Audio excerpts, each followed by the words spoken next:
Good morning everybody. देखिए बच्चों, अब हम पढ़ाएंगे माध्य, मुक्त पथ और श्रांति काल क्या होता है। क्या बताना हमें? माध्य, मुक्त पथ और श्रांति काल क्या होता है। तो देखिए इसका डायग्राम बनाते हैं। पहले बनाते हैं, इसमें हम दो धनायन मान लेते हैं। हमने क्या बना लिया? ये दो धनायन बना लिए, एक धनायन यहाँ पे और एक धनायन यहाँ पे। इसे कहते हैं धनायन। धनायन मतलब पॉजिटिव चार्ज। कौन सा है? Positive charge. और ये भी क्या है हमारा? ये भी धनायन है,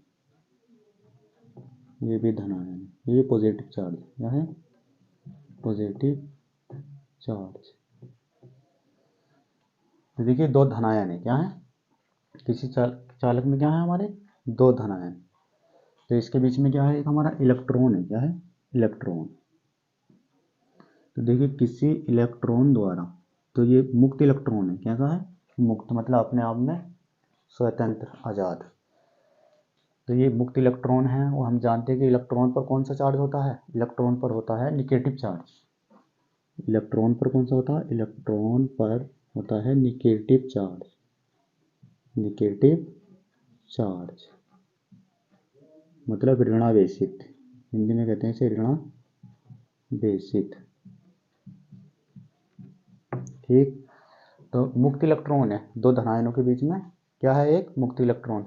तो किसी मुक्त इलेक्ट्रॉन द्वारा दो क्रमागत टक्करों के बीच चली गई दूरी, मतलब मुक्त इलेक्ट्रॉन है तो इस पर कौन सा चार्ज है? Negative charge. और इन पर कौन सा है? ये धनायन है तो इन पर है पॉजिटिव चार्ज। तो इनके बीच में एक मुक्त इलेक्ट्रॉन क्या करता है? टकरा करता है। धनायनों के बीच में क्या मारता है? टकरा मारता है। तो किन्हीं धनायनों के बीच या किसी मुक्त इलेक्ट्रॉन द्वारा टक्करों के बीच चली गई दूरी क्या कहलाती है? माध्य मुक्त पथ। तो इसमें दो चीज़ें हैं, एक है माध्य मुक्त पथ और एक है श्रांति काल। तो देखिए किसी मुक्त इलेक्ट्रॉन द्वारा दो क्रमागत टक्करों के बीच चली गई दूरी को माध्य मुक्त पथ कहते हैं। और टक्कर, दो क्रमागत टक्करों चलने में जो समय लगता है उसे हम क्या कहते हैं? श्रांति काल कहते हैं। क्या कहते हैं? श्रांति काल। तो पहले डेफिनेशन किसकी देनी है? माध्य मुक्त पथ की। किसकी? माध्य मुक्त पथ। तो माध्य मुक्त पथ क्या बताया था मैंने? माध्य किसी मुक्त इलेक्ट्रॉन द्वारा, किसी मुक्त इलेक्ट्रॉन द्वारा, किसी मुक्त इलेक्ट्रॉन द्वारा दो क्रमागत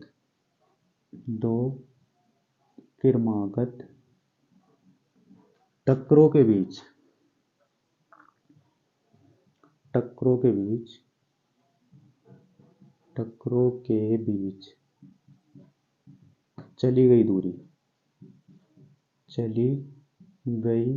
दूरी।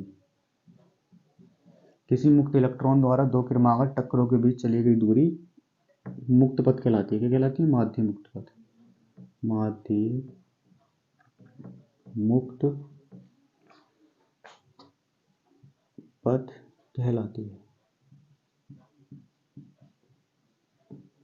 तो देखिए कोई मुक्त इलेक्ट्रॉन है और दो क्रमागत टक्करों के बीच क्या कर गया? दूरी चल गया, तो उस दूरी को क्या कहते हैं हम? माध्य मुक्त पथ। दूसरा हेडिंग हमारा फर्स्ट हो गया। दूसरा क्या था हमारा? श्रांति काल। दूसरा कौन सा है? श्रांति काल।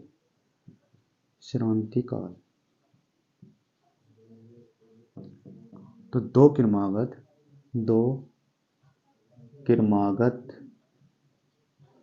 टक्करों के बीच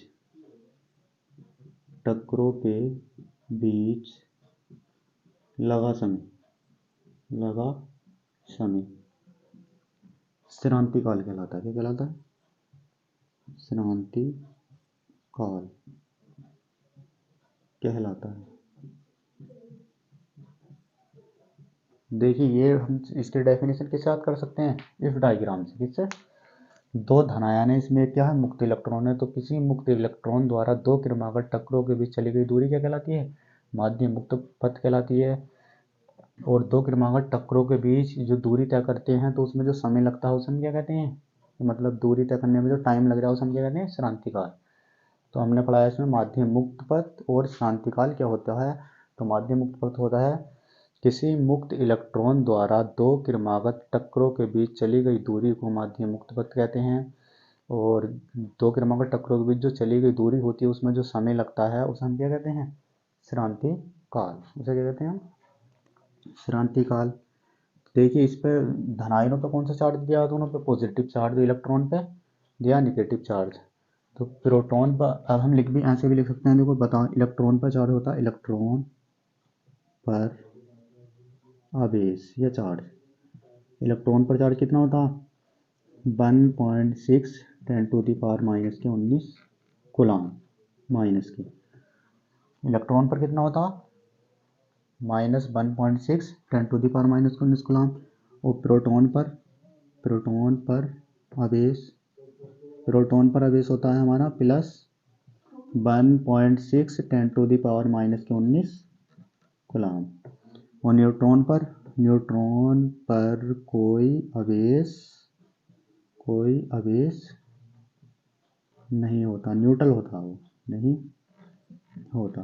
देखिए हमने यही बता दिया, इलेक्ट्रॉन पर आवेश कितना होता -1.6 10⁻⁻19 कूलम। और प्रोटॉन पर आवेश होता है +1.6 10⁻⁻19 कूलम। और न्यूट्रॉन पर कोई आवेश नहीं होता है। न्यूट्रॉन क्या होता है, निरावेशित होता है। क्या होता है, निरावेशित होता है।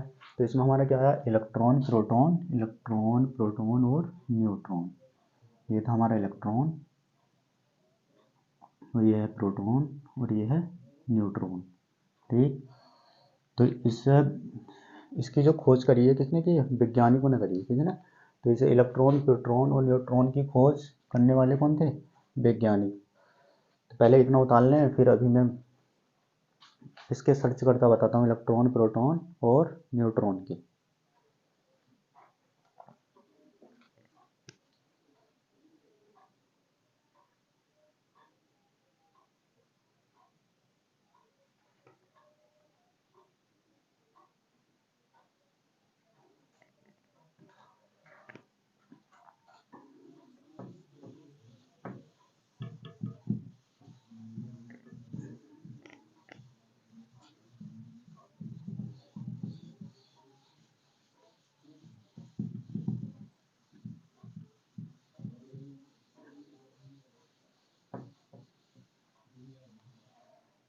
देखिए इलेक्ट्रॉन पर चार्ज बताया था मैंने, इलेक्ट्रॉन पर कितना बताया था, इलेक्ट्रॉन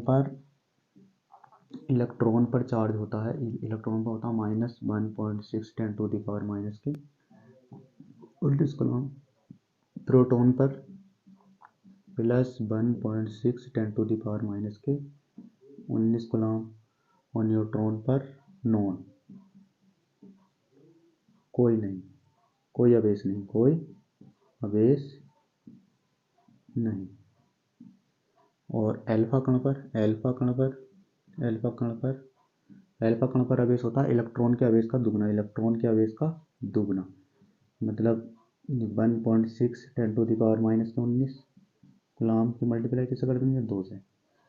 तो इसकी मल्टीप्लाई इसमें कर देंगे 1.6 × 2 10⁻⁻19 16 दूनी 32, एक के बाद पॉइंट तो +3.2 10⁻⁻19 कूलम।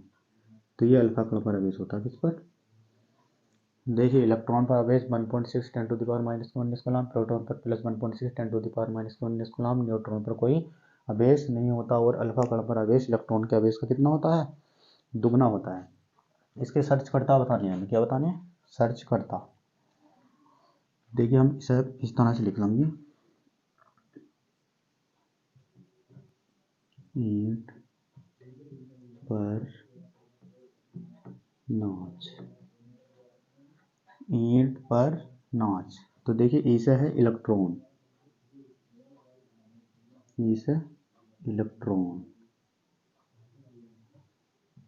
इलेक्ट्रॉन की खोज किसने की, टास टॉमसन ने, किसने, टॉमसन ने। पास है प्रोटॉन, प्रोटॉन की खोज किसने की है, रास है रदरफोर्ड ने, किसने, रदरफोर्ड, ना से न्यूट्रॉन। न्यूट्रॉन न्यूट्रॉन की खोज किसने की है? चार्ल्स चैडविक ने। चैडविक। तो देखिए इस तरह से हम इसके क्या याद कर सकते हैं? ईंट पर नाच। इलेक्ट्रॉन की खोज थॉमसन ने, पा से प्रोटॉन की खोज रा से रदरफोर्ड ने, ना से न्यूट्रॉन की खोज चैडविक ने। तो इस तरह से हम क्या कर सकते हैं? इलेक्ट्रॉन, प्रोटॉन और न्यूट्रॉन पे सर्च करता, मतलब जिसने जिसकी खोज की है, तो खाली इस वाली लाइन से हम इलेक्ट्रॉन, प्रोटॉन और न्यूट्रॉन के सर्च करता ज्ञात कर सकते हैं। देखिए जो हमारा इलेक्ट्रॉन, प्रोटॉन और न्यूट्रॉन होता है तो उससे मिलकर क्या बनता है? परमाणु। क्या बनता है? यह है इलेक्ट्रॉन, प्रोटॉन और न्यूट्रॉन। तो इससे मिलकर हमारा क्या बनता? तीनों से जो मिलकर बनेगा हमारा बनेगा परमाणु। क्या बनेगा? परमाणु। और इस परमाणुओं से मिलकर क्या बनता है? अणु। देखिए इलेक्ट्रॉन, प्रोटॉन, न्यूट्रॉन से मिलकर बनता है परमाणु, परमाणु से मिलकर क्या बनते हैं? अणु। तो देखिए मैंने इसमें तुम्हें बता दिया, माध्य मुक्त पथ, क्रांतिकाल बताया, इलेक्ट्रॉन पर आवेश, प्रोटॉन पर आवेश, न्यूट्रॉन पर आवेश और अल्फा कण पर आवेश, और इलेक्ट्रॉन, प्रोटॉन और न्यूट्रॉन के सर्च करता, और इलेक्ट्रॉन, प्रोटॉन, न्यूट्रॉन से मिलकर बनता है परमाणु, परमाणु से मिलकर क्या बनते हैं? अणु। तो देखिए इसे डेफिनेशन में होगी, परमाणु किसे कहते हैं? इलेक्ट्रॉन, प्रोटॉन और न्यूट्रॉन से मिलकर जो बनते हैं उसे परमाणु कहते हैं। जो परमाणु से मिलकर बनता है उसे हम क्या कहते हैं? अणु। तो ये सारी पहलुओं उतार सकते हैं।